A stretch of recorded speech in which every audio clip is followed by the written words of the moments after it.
کاشف اتاری حیدرآباد سے۔ سیدی امیر علیہ سنت دامت برکاتہم عالیہ کی بارگاہ میں سوال عرض ہے۔ بعض مرتبہ ایسا ہوتا ہے کہ ہم مسجد میں داخل ہوتے ہیں اور اعتکاف کی نیت کرنا بھول جاتے ہیں، جو ہم نفلی اعتکاف کرتے ہیں مسجد میں داخل ہو کے نیت کرتے ہیں وہ، اب نماز کے لیے ہم کھڑے ہوتے ہیں تو ہمیں یاد آتا ہے کہ ہم نے اعتکاف کی نیت نہیں کی، تو کیا دوران نماز ہم دل ہی میں اعتکاف کی نیت کر سکتے ہیں؟ جواب ارشاد فرمائیے، جزاک اللہ خیرہ۔ ہو تو جائے گی، روزے کی نیت کریں گے تو بھی وہ بھی ہو جائے گی، اگر وقت ہے روزے کی نیت کا تو چلو ابھی سے کل کے روزے کی نیت بھی کر لو۔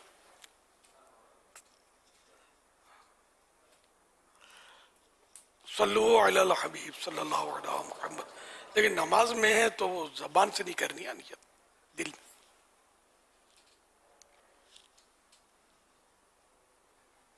میرا یہ سوال تھا کہ خوشبو لگانا تو سنت مصطفیٰ صلی اللہ علیہ وآلہ وسلم ہے، لیکن والدین ہمارے یا کسی کے بھی والدین اگر خوشبو لگانے سے منع کرتے ہیں کہ کوئی آسے وغیرہ چڑھ جائے گا یا کوئی جن وغیرہ چڑھ جائے گا، تو اس کی کیا شرعی حیثیت ہوگی؟ واش روم میں خوشبو ہوتی ہے یا واش روم میں جنات رہتے ہیں؟ یہ خوشبو پسند کرتے ہیں، بدبو پسند کرتے ہیں، آپ سمجھ سکتے ہیں، اور اس کے لیے باقاعدہ دعائیں ہیں۔ دعا ہے اللہم انی اعوذ بک من الخبث والخبائث، کہ یا اللہ میں خبیث جنوں اور خبیث جنیوں سے تیری پناہ مانگتا ہوں۔ تو جب یہ پڑھ لیں گے دعا تو یہ جنات جو ہیں یہ نقصان نہیں پہنچا سکیں گے۔ اچھا، اب یہ دعا تو رہی ہے تو آتی نہیں، اب کیا ہوگا؟ تو یاد کر لیں، گھبرائیں نہیں، بسم اللہ پڑھ لیں، داخل ہو، الٹے پاؤں سے داخل ہونا ہوتا ہے، نکل جب سیدھا پاؤں باہر نکالنا ہوتا ہے۔ تو بسم اللہ اللہم انی اعوذ بک من الخبث والخبائث، تو یہ بسم اللہ پہلے پڑھنی چاہیے۔ تو اگر بسم اللہ صرف بسم اللہ پڑھ لیں تب بھی یہ کہ اصل اس جو پردے کی جگہ ہے نا، یہ بسم اللہ پڑھنے سے جو اندر میں یہ جنات شیطان جو بھی ہے ان کی نظروں پر پردہ پڑ جاتا ہے۔ جس نے بسم اللہ پڑھ لی اسے پھر کھلا یہ نہیں دیکھ سکتے، ان کو نظر نہیں آتا۔ جب بھی لباس بھی تبدیل کریں تب بھی بسم اللہ پڑھ لینی چاہیے، تو اس سے وہ جنات وغیرہ نہیں دیکھ سکیں گے۔ بسم اللہ پڑھ کے جایا کریں۔ تو ابھی سمجھ پڑ گئی نا آپ کو کہ خوشبو کے بجائے بدبو زیادہ خطرناک ہے۔ تو یہ بالکل وہم ہے کہ خوشبو لگانا جنات چمٹتے ہیں۔ الحمدللہ مطلب خوشبو لگانا سنت ہے، اور لاکھوں کروڑوں مسلمان لگاتے آ رہے ہیں، لگا رہے ہیں، بچے بھی لگاتے، خوشبو میں بسے ہوتے ہیں۔ تو کیا بچوں کو بدبودار رکھو گے یار؟ بعض بچے واقعی بدبودار ہوتے ہیں، سونگے تو موڈ خراب ہو جائے۔ تو یوں بچے کو خوشبو زیادہ لگانی چاہیے تاکہ جو اگر کوئی مسئلہ جانتا ہو بچے کو سونگنے کی تو اس کو فرحت ملے، نہ کہ موڈ خراب ہو۔ ففہم، پس سمجھو اور غور کرو۔ صلو علی الحبیب صلی اللہ علی محمد۔ حضور جی ارشاد۔ اچھا میں پہلے بول دوں کہ اگر کسی کو دیکھو خدا نہ خواستہ کوئی جن وغیرہ کا اثر ہو جائے تو یہ نہیں بولنا کہ یہ بتایا گیا تھا مدنی چینل پر، ہم نے خوشبو لگائی اور یوں تو یوں ہو گیا۔ تو یہ جتنے بچوں کو یا بڑوں کو یا عورتوں کو یہ اس طرح کی وارداتیں ہوتی ہے جنات کی، تو یہ سب خوشبو کی وجہ سے ہوتی ہے۔ تو یہ اللہ کی مرضی ہے، کسی کے مقدر میں ہے تو وہ کچھ ہو گیا۔ تو یہ بالکل نہیں کہنا کہ خوشبو سے ہو گیا یا فلاں سے ہو گیا، یہ میں کہا پہلے وضاحت کر دوں۔ آپ کچھ فرما رہے تھے؟ سوال یہ تھا کہ والدین منع کر رہے ہیں کہ نہ لگائیں۔ اب تو میں والدین کو سمجھا ہی رہا ہوں، بچے کو کیا سمجھانا تھا؟ بچہ اپنے طور پر تو نہ اتر لا سکتا ہے بیچارہ، نہ لگا سکتا ہے، ماں باپ ہی لگائیں گے۔ تو یہ وہمات ہے، اس کو نکال دو ذہن سے، انشاءاللہ کچھ نہیں ہوگا۔ بلکہ سنت کی نیت سے خوشبو لگاؤ گے تو آتا جن الٹے پیر بھاگ جائے گا، اگر ستہ نے آ بھی رہا ہوگا تو۔ پیارے آقا صلی اللہ علیہ وسلم میں بہت نفاست ہے، آپ کا تو پسینہ مبارکہ یہ خوشبودار ہے۔ اور بولو، پسینہ بھی ایسا خوشبودار کہ عطر جنت میں بھی ایسی خوشبو نہیں جیسی خوشبو نبی کے پسینے میں ہے۔ ایسی خوشبو، اس کے باوجود آپ عطر استعمال کرتے تھے، اتنی نفاست اور مطلب ہے کہ خوشبو سے آپ کو مطلب ہے کہ یہ رغبت تھی، الحمدللہ۔ اور میرے آقا صلی اللہ علیہ وسلم کوئی بھی کام اپنے نفس کے لیے کرتے تھے، ہزاروں حکمتیں۔ تو ہمیں بھی چاہیے کہ ہم اب بدبودار نہ رہا کریں، مسجدیں خوشبودار رکھو، یہ تو حدیث پاک میں ہے نا۔ کہ اسی طرح کے مضامین ہیں کہ مسجدیں خوشبودار رکھی جائیں، پورا رسالہ ہے اپنا۔ تو کیا مسجد میں کیا بھوت چمٹتے ہیں، جنات لپٹ جاتے ہیں، کیا اتنے ہزار؟ اچھا اعتکاف میں بھی لوگ روکتے ہیں، یہ بھی آپ کو بتائیے، یہ میرا واسطہ پڑا ہے تو کہ اعتکاف میں نہیں ہوئے ہم نہیں، کچھ ہو جائے گا تو کوئی جن وغیرہ پکڑ لے گا، تو یار کوئی بات ہوئی یار۔ اعتکاف میں مطلب سنت اور سنت مؤکدہ علی الکفایہ ہے، اس کے مسائل جو بھی ہیں وہ آپ لوگ سنتے رہتے ہیں۔ تو اعتکاف تو عظیم الشان عبادت ہے، اس میں اگر جن چپٹتے ہوتے تو پھر یار مسجد میں آئے گا کون یار؟ کوئی بات ہوئی یار۔ ڈرامہ گاؤں میں اور رقص و سرود کی محفلوں میں یا یہ کلبوں میں، وہاں بھی تو شیطان چمٹتا ہے، جب بھی تو بندہ جا رہا ہے یار، وہاں بھی شیطان چمٹ رہے ہوتے ہیں، تو وہاں لوگ مر بھی رہے ہوتے ہیں۔ تو اللہ کرے موت آئے بھی تو اللہ اللہ کرتے ہوئے مسجد میں آئے، تو بڑی سعادت کی بات ہے۔ اللہ پاک جس کے لیے جو مطلب چاہے فیصلہ فرمائے۔ تو بہرحال یہ کہ مسجدیں تو خوشبودار ہوتی ہیں، مزارات پہ خوشبوئیں ہوتی ہیں، اگربتیاں جل رہی ہوتی ہیں، لوگ خوشبوئیں ڈال رہے ہوتے ہیں۔ تو جو بھی مقدس جگہ ہے، یعنی طواف میں، کعبے کے طواف میں جو جانے کا جن کو سعادت ملی ہے، تو بعض اوقات دیکھا ہو کہ بڑے بڑے عرب شیخ جو ہے نا، وہ اصلی عود کی دھنی بہت مہنگا ہوتا ہے، وہ اوپر انہیں انگیٹھی لے کر کندھے پہ اٹھا کے یا ہاتھ میں پکڑ کے عود ڈال لل گئی ہے، کعبے شریف کے طواف کی جو فضا ہے اس کو خوشبودار کر رہے ہوتے ہیں۔ او ایسی خوشبو کے آدمی مست ہو جائے۔ جن گائے اچھا بھاگ گیا، اچھا تو یہ مطلب حمایت نہیں، ہر جگہ مدینے میں آقا کی گلیوں میں۔ وہ تو کل ایک شعر بھی تو ہوا تھا کہ عرصہ ہوا طیبہ کی گلیوں سے یہ گزرے ہیں، اس وقت بھی گلیوں میں خوشبو ہے پسینے کی، اس وقت بھی گلیوں میں خوشبو ہے پسینے کی۔ صلو علی الحبیب صلی اللہ علیہ وسلم۔ گزرے جس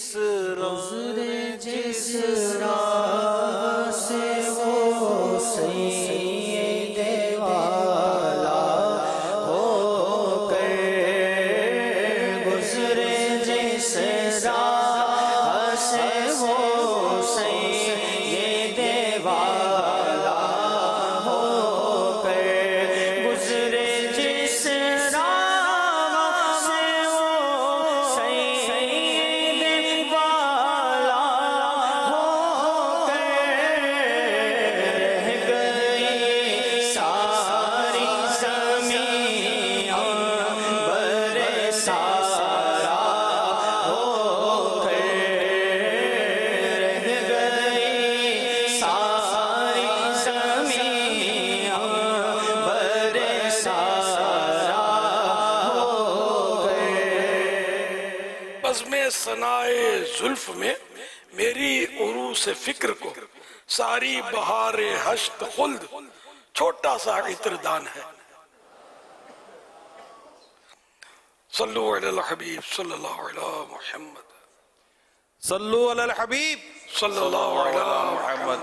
حضور آخری اشرا آیا چاہتا ہے اور معتکفین کا ایک ماشاءاللہ ایک اچھا خاصا حصہ مسجد کی طرف بڑھتا ہے عاشقان رسول کا، تو دعا کریں۔ کم و بیش 30,000 مساجد میں مدارس المدینہ لگتے ہیں دعوت اسلامی کے، اور 1 لاکھ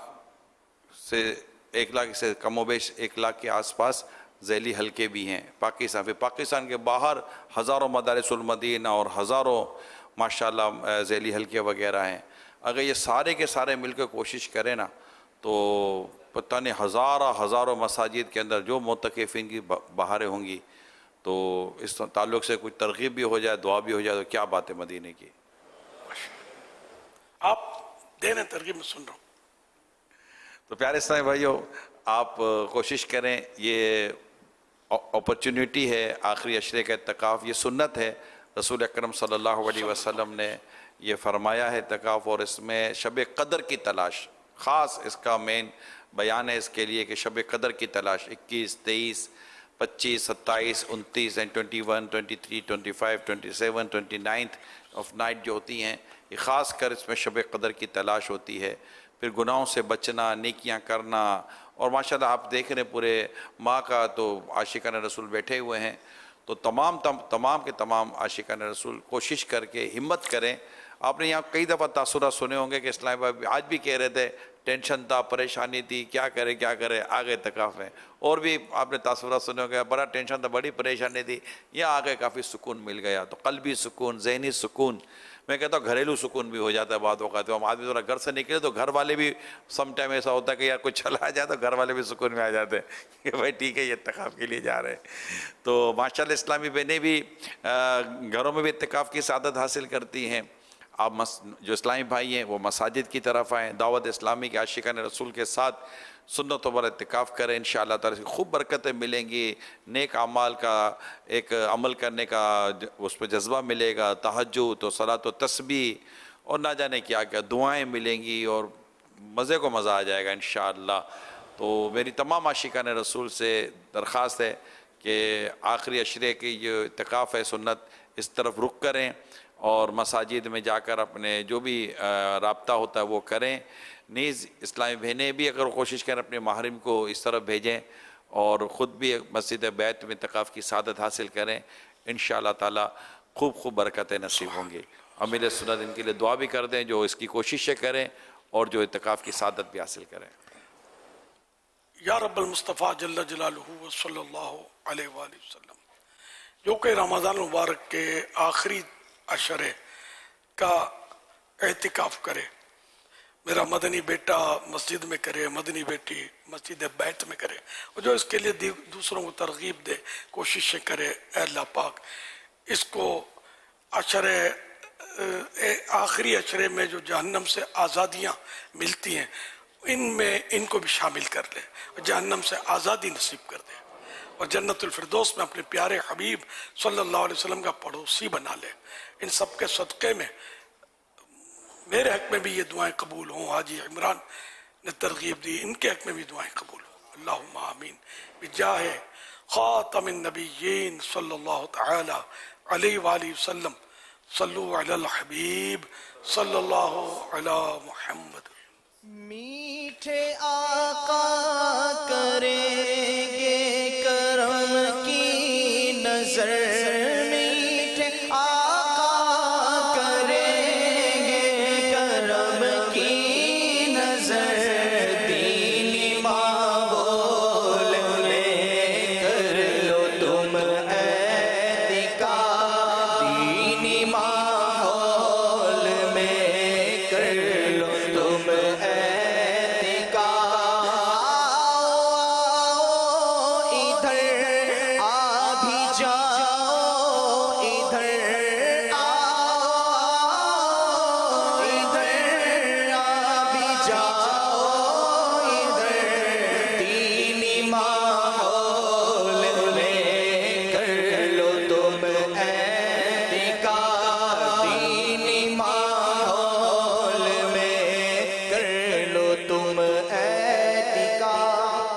رمضان ہمارے سامنے آیا, پہلی تاریخ آئی, دیکھتے دیکھتے ہم دیکھ ہی رہے ہیں عشرہ رحمت جس تیزی کے ساتھ ہم سے جدا ہوا. ہائے ہائے, اور اب عشرہ مغفرت کی 16ویں شب ہے. بہت کچھ سوچتے تھے ہم, تو سوچا بھی تھا یہ بھی کریں گے وہ بھی کریں گے. آدھے سے زیادہ ماہ رمضان گزر ہی گیا, کچھ ہو نہیں پا رہا. اب اس اشرے کا بھی اکثر حصہ گزر گیا اور یہ آخری کے دن کچھ زیادہ ہی تیزی کے ساتھ گزر جاتے ہیں. کہیں ایسا نہ ہو پیارے اسلامی بھائیوں ہم اپنی اسی طرح غفلت میں رہ جائے، ہم ماہ رمضان گزر جائے اور ہم کچھ پا نہ سکیں.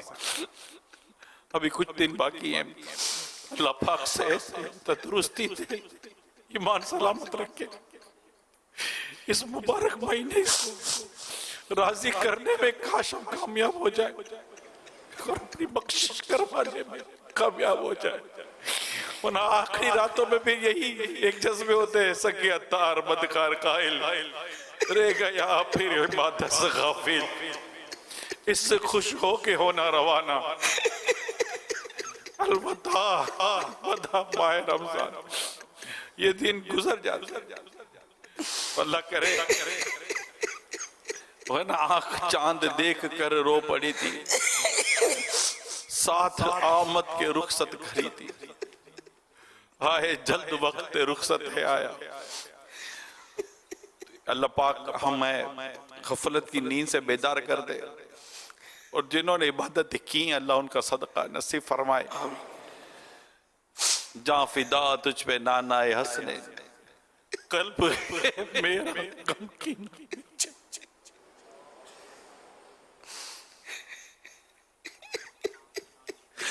جاں فدا تجھ پہ نانا تجھے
ہجر کا غم کھڑا تھا، دیکھ کر جام میں رو رہا تھا،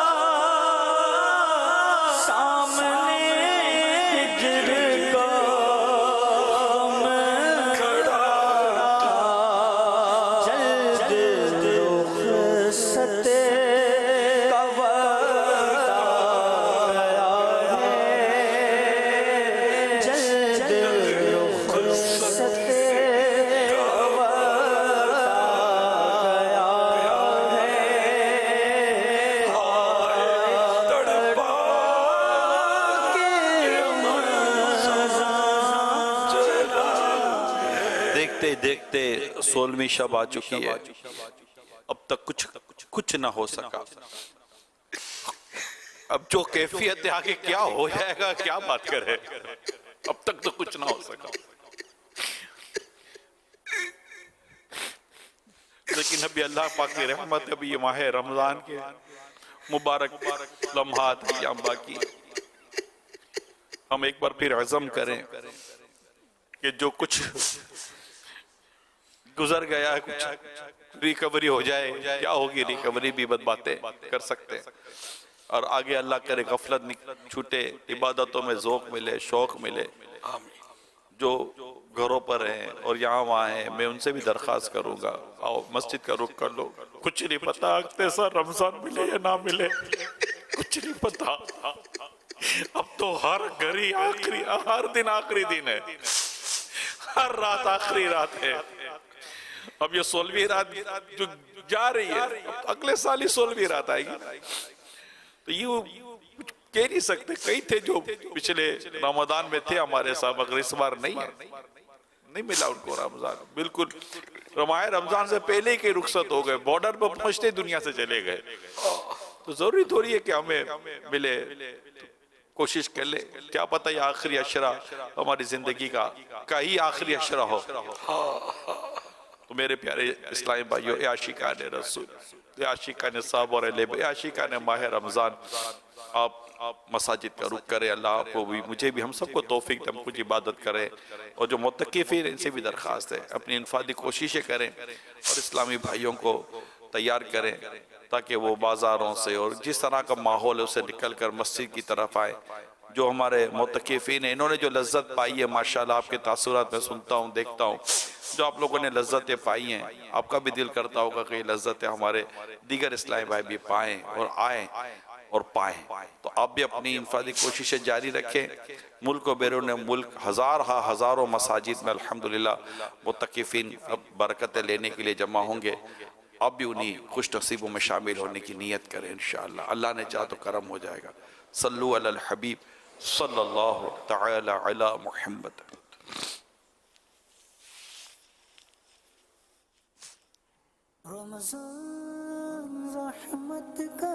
میرا امیر سنت سے یہ سوال ہے کہ ایک مزدور طبقہ جس کا گزارا بڑی مشکل سے ہوتا ہے، اس کے پاس بائک بھی ہے اور گھر میں ڈنر سیٹ وغیرہ کا سامان موجود ہے، کیا وہ نصاب میں آئے گا اور اس پہ فطرانہ واجب ہوگا؟ اگر صاحب نصاب ہے اس وقت صبح صادق کے وقت عید الفطر کے دن اور شرائط پائے جائیں گے، صدقہ فطر تو واجب ہوگا، چاہے مزدور ہو، چاہے ڈیلی ویجز پر کام کرتا ہو یا کچھ بھی کام نہ کرتا ہو، بے روزگار ہو۔ انہوں نے جو بیان کیا کہ موٹر سائیکل ہے تو اب وہ اور ایک ڈنر سیٹ کا کہا، اچھا ڈنر سیٹ کا جی تو اب تو جی سمجھ گیا، تو یہ اسکوٹر ہے جو استعمال کے لیے، اگر بیچنے کے لیے نہیں خریدی، استعمال میں ڈنر سیٹ بھی اگر استعمال کے لیے لیا ہوا استعمال میں تو یہ زکوٰۃ یا فطرے میں یہ نصاب میں شامل نہیں رہے گا، یہ الگ ہے۔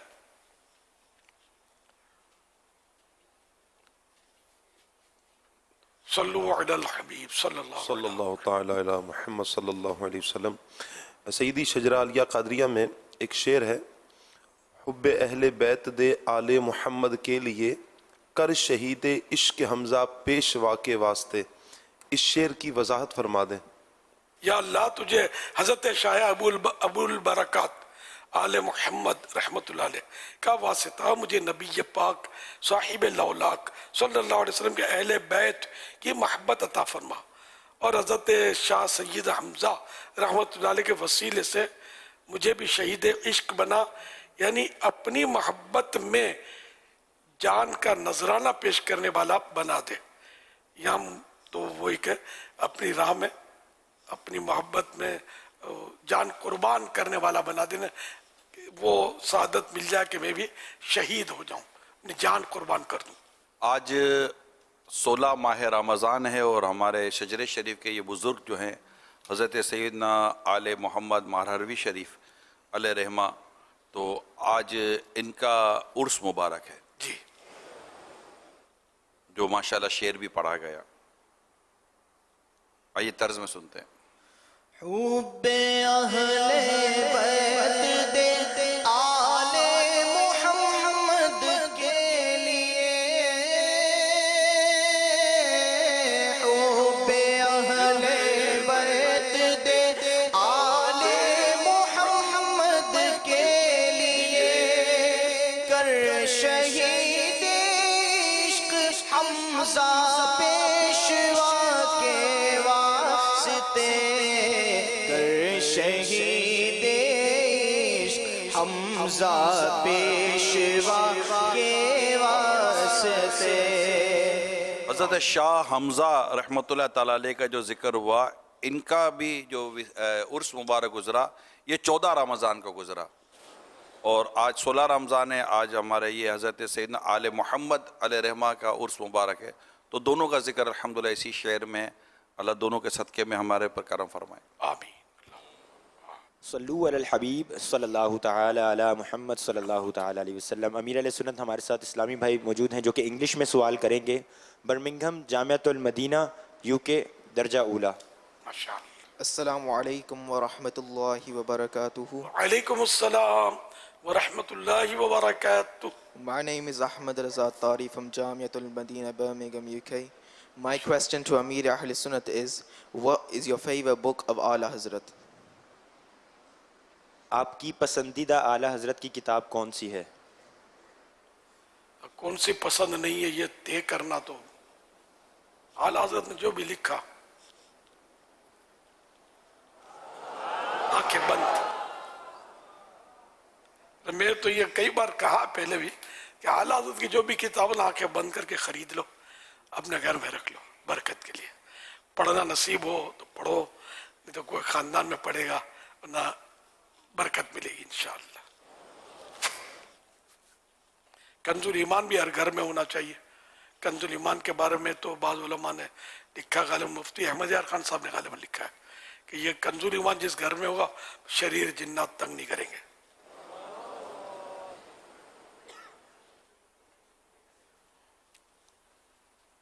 صلو علی الحبیب صلی اللہ علیہ وسلم۔ مدنی face Inshallah I will go in Barama before I finish Jamiat al-Madina, inshallah.